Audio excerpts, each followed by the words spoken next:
ನಿನ್ನೆ ದಿನ ಗಾಂಧಿ ಚೌಕ್ ಪೊಲೀಸ್ ಠಾಣೆಯಲ್ಲಿ ಒಂದು ರಾಬರಿ ಕೇಸ್ ರಿಜಿಸ್ಟರ್ ಆಗಿತ್ತು. ಅದರಲ್ಲಿ ಆರೋಪಿ ಇದ್ದಂಥ ಯೂನುಸ್ ಅಕ್ಲಾಸ್ ಪಟೇಲ್ ಅನ್ನೋನು ಒಬ್ಬ ವ್ಯಕ್ತಿಯಿಂದ ಚಾಕು ತೋರಿಸ್ಬಿಟ್ಟು ಕುದುರೆಗೆ ಚಾಕುವನ್ನು ಹಿಡಿದು ಅವರಿಂದ ಒಂದು 25,000 ದುಡ್ಡು ಮತ್ತು ಅವರ ಸ್ಕೂಟಿಯನ್ನು ಕಿತ್ಕೊಂಡು ಹೋಗಿದ್ದರು. ಆ ಹಿನ್ನೆಲೆಯಲ್ಲಿ ರಾಬರಿ ಕೇಸು ನಮ್ಮ ಗಾಂಧಿ ಚೌಕ್ ಪೊಲೀಸ್ ಠಾಣೆ ವ್ಯಾಪ್ತಿಯಲ್ಲಿ ರಿಜಿಸ್ಟರ್ ಆಗಿತ್ತು. ಇವತ್ತಿನ ದಿನ ಅದನ್ನು ಹುಡುಕೊಂಡು ನಿನ್ನೆ ಸಿಟಿಯಲ್ಲೆಲ್ಲ ಹುಡುಕೊಂಡು ಆತನ ಊರು ದೇವನಗಾಂವ್ ಅಂತ ಕಂಡು ಬಂದಾದ್ಮೇಲೆ ಪೊಲೀಸ್ನವರು ಆ ಕಡೆ ಹೋಗಿರ್ಬೋದು ಅಂತೇಳಿ ಸರ್ಚ್ ಮಾಡಿದ್ದಾರೆ. ಆ ಸಂದರ್ಭದಲ್ಲಿ ಆ ವ್ಯಕ್ತಿಯನ್ನು ಪತ್ತೆಯಾಗಿ ಪೊಲೀಸರನ್ನ ನೋಡಿಬಿಟ್ಟು ಆ ವೆಹಿಕಲ್ದಲ್ಲೇ ತಪ್ಪಿಸ್ಕೊಂಡು ಹೋಗೋ ಒಂದು ಪ್ರಯತ್ನ ಮಾಡಿದ್ದಾನೆ. ಆ ಸಂದರ್ಭದಲ್ಲಿ ಆತ ಎಡವಿ ತಳಕ್ಕೆ ಬಿದ್ದಿದ್ದಾನೆ ಹೊಲದಲ್ಲಿ. ಆವಾಗ ಪೊಲೀಸರ ಮೇಲೆ ಚಾಕು ತೊಗೊಂಡು ಹಲ್ಲೆ ಮಾಡೋಕ್ಕೆ ಬಂದಿದ್ದಾನೆ. ಸೊ ಪೊಲೀಸರು ಎಷ್ಟೇ ಹೇಳಿದ್ರು ಕೂಡ ಕೇಳಾದ್ರೆ ಪೊಲೀಸರ ಮೇಲೆ ಚಾಕುವಿನಿಂದ ಅಟ್ಯಾಕ್ ಮಾಡಿದ್ದಾನೆ.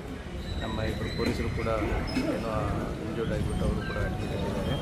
ಆವಾಗ ಗಾಡಿಯಲ್ಲಿ ನಮ್ಮ ಇನ್ಸ್ಪೆಕ್ಟ್ರು ಕೂಡ ಹಾರಿಸಿದ್ದಾರೆ. ಆದರೂ ಕೂಡ ಇನ್ಸ್ಪೆಕ್ಟ್ರಿಗೂ ಕೂಡ ಆತ ಏನು ಹಾಯೋದಕ್ಕೆ ಮತ್ತು ಹೊಡೆಯೋದಕ್ಕೆ ಬಂದಿದ್ದಾನೆ.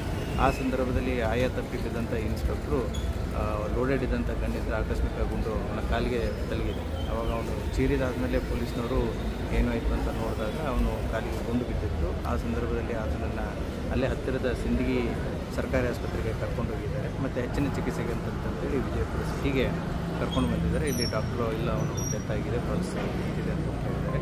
ಆ ಹಿನ್ನೆಲೆಯಲ್ಲಿ ಈಗ ಪ್ರಕರಣವನ್ನು ನಾವು ದಾಖಲಿಸಿಕೊಂಡು ತನಿಖೆಯನ್ನು ಕೈಗೊಳ್ತಾ ಇದ್ದೀವಿ. ಈತನ ಮೇಲೆ ಈಗಾಗಲೇ 2 ಮರ್ಡರ್ ಕೇಸು, ಒಂದು 3 ಅಟೆಂಪ್ಟ್ ಮರ್ಡರ್ ಕೇಸು ಮತ್ತು ರಾಬರಿ ಥೆಫ್ಟ್ ಕೇಸಸ್ಗಳು ರಿಜಿಸ್ಟರ್ ಆಗಿದ್ದಾರೆ. ಸೊ ಫರ್ದರ್ ತನಿಖೆಯನ್ನು ಕೈಗೊಳ್ತಾ ಇದ್ದೀವಿ. ಒಂದೇ ಗುಂಡು ಖಾಲಿ ಲೆಫ್ಟ್ ಸರ್